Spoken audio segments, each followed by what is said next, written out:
Assalamualaikum warahmatullahi wabarakatuh. Statistical Optics. Koherensi adalah ukuran korelasi antara fase yang diukur pada titik yang berbeda, temporal dan spasial pada gelombang. Sifat gelombang yang menunjukkan interferensi yang sama antara fase dan penjalarannya. Koherens adalah mengacu pada penyambungan antara fase gelombang cahaya pada satu titik dan waktu dan fase dari gelombang cahaya pada titik dan waktu lain. Seandainya ada dua sumber-sumber identik dari cahaya monokromatik menghasilkan gelombang-gelombang yang amplitudenya sama, panjang gelombangnya sama, ditambah lagi keduanya memiliki fase yang sama secara permanen, dan kedua sumber tersebut bergetar bersamaan. Dua sumber monokromatik yang mempunyai frekuensi yang sama dengan sembarang hubung beda fase. Konstan yang tertentu tidak harus fase terhadap waktu itulah yang dikatakan koherens. Jika syarat ini dipenuhi, maka akan diperoleh pola garis interferensi yang baik dan stabil. Koherensi temporal adalah ukuran kolerasi fase gelombang cahaya pada titik yang berbeda di sepanjang arah propagasi. Jenis koherensi ini dimaksud adalah kolerasi antara medan di suatu titik dan medan pada titik yang sama pada saat berikutnya, yaitu hubungan antara EGZT1 dan EGZT2. Jika beda fase antara dua medan tetap selama periode yang diamati, maka berkisar antara beberapa mikrodetik gelombang tersebut kita namakan memiliki koherensi temporal. Jika beda fase berubah beberapa kali dan secara tidak teratur selama periode pengamatan yang singkat, gelombang dikatakan tidak koherens. Koherensi temporal juga dikenal sebagai koherensi longitudinal ataupun koherensi waktu. Koherensi yang menyarankan gelombang teleportasi pada satu frekuensi yang fase ini berkolerasi dengan jarak yang relatif besar. Panjang koherensi di sepanjang balok sebuah sinar yang dihasilkan oleh sumber cahaya thermal dan lainnya. Tidak koheren memiliki amplitudo sesaat dan yang bervariasi secara acak terhadap waktu dan posisi, dan dengan demikian panjang koheren sangat singkat. Koherensi spasial adalah ukuran kolerasi fase gelombang cahaya pada titik berbeda yang melintang ke arah propagasi. Dua medan pada titik berbeda pada permukaan gelombang dari suatu gelombang elektromagnetis dikatakan koherensi spasial jika mereka mempertahankan beda fase tetap selama waktu T. Bahkan, hal ini mungkin jika dua berkas tersebut secara sendiri-sendiri tidak koheren temporal menurutku. Karena setiap perubahan fase dan salah satu berkas diikuti oleh perubahan fase yang sama dalam berkas yang lain dengan sumber cahaya biasa. Hal ini hanya mungkin jika dua berkas telah dihasilkan dalam bagian yang sama dari sumber.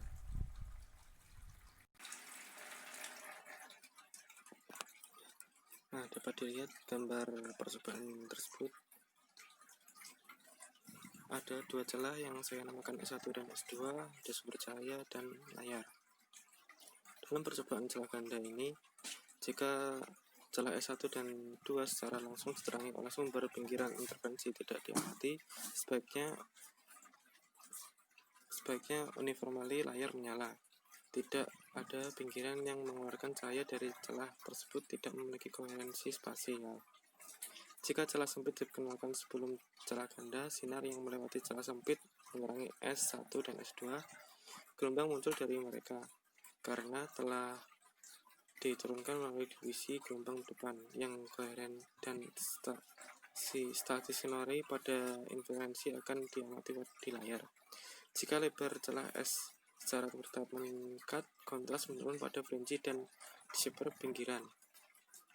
Ketika S telah lebih lebar, S1 dan S2 menerima gelombang dari berbagai belahan S yang tidak mempertahankan koherensinya.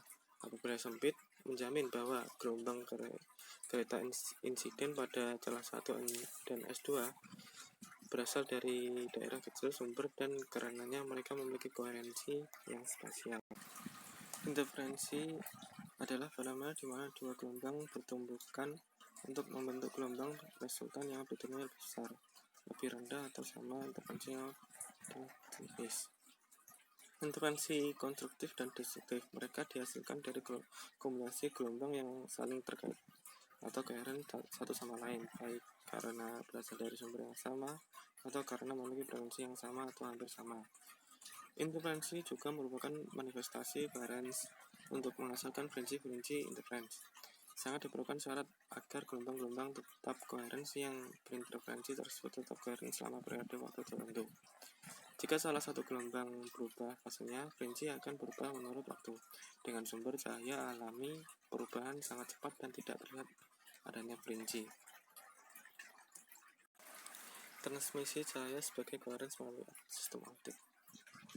Serat optik adalah saluran transmisi atau sejenis kabel yang terbuat dari kaca ataupun plastik yang sangat halus dan lebih kecil dari sehelai rambut dan dapat digunakan pada mentransmisikan sinyal secara cahaya dari suatu tempat ke tempat lain. Sumber cahaya yang digunakan biasanya adalah laser ataupun LED. Parter polarisation. Getaran yang berisi hanya pada suatu arah dalam sebuah bidang tegak lurus dengan arah perlambatan gelombang dikatakan sebagai bidang teleportasi. Dengan demikian, fenomena pembatas getaran ke arah tertentu disebut polarisasi. Tipe-tipe polarisasi ada plane dan linear polarization, elliptical polarization, circular polarization. Salah satu dari aplikasi coherence dalam kehidupan sehari-hari adalah adanya hologram. Pada tahun 1940-an, dari Dr. Dennis Gabor, seorang fisikawan Hungaria, menemukan teknik holografi. Berkat penemuannya tersebut, ia dianugerahi penghargaan Nobel pada tahun 1971. Hasil temuannya menjadikan ia sebagai perintis, bapak, dan sekaligus pencipta holografi. Sayangnya, perkembangan bidang ini berjalan sangat lambat hingga tahun 1960-an. Akhirnya perkembangan holografi mulai bergerak lagi dengan adanya perkembangan dari teknologi laser. Hologram adalah produk dari teknologi holografi. Hologram terbentuk dari perpaduan dua sinar cahaya yang coherent dan dalam bentuk mikroskopik. Hologram bertindak sebagai gudang informasi optik. Informasi optik itu kemudian akan membentuk suatu gambar, pemandangan, atau adegan. Hologram merupakan jelmaan dari gudang information storage yang terakhir. Kelebihan hologram ialah ia mampu menyimpan informasi yang dalamnya memuat objek-objek tiga dimensi. Tidak hanya objek-objek yang biasa terdapat di foto atau gambar pada umumnya. Hal itu disebabkan prinsip kerja hologram tidak sesederhana lensa fotografi. Hologram menggunakan prinsip-prinsip difraksi dan interferensi yang merupakan bagian dari fenomena gelombang. Aplikasi coherence lainnya yaitu adalah cahaya xenon pernah digunakan dalam lampu kilat fotografi, lampu stroboskopik, dan simeter solar. Hal ini juga digunakan dalam lampu busur dan lampu tinggi intensitas pelampasannya. Telah digunakan juga untuk tujuan anestesi walaupun mahal. Hal ini juga digunakan dalam display plasma untuk televisi. Nah, itulah penjelasan dari saya. Apabila ada kekurangan atau kelebihan, saya mohon maaf yang sebesar-besarnya. Wassalamualaikum warahmatullahi wabarakatuh.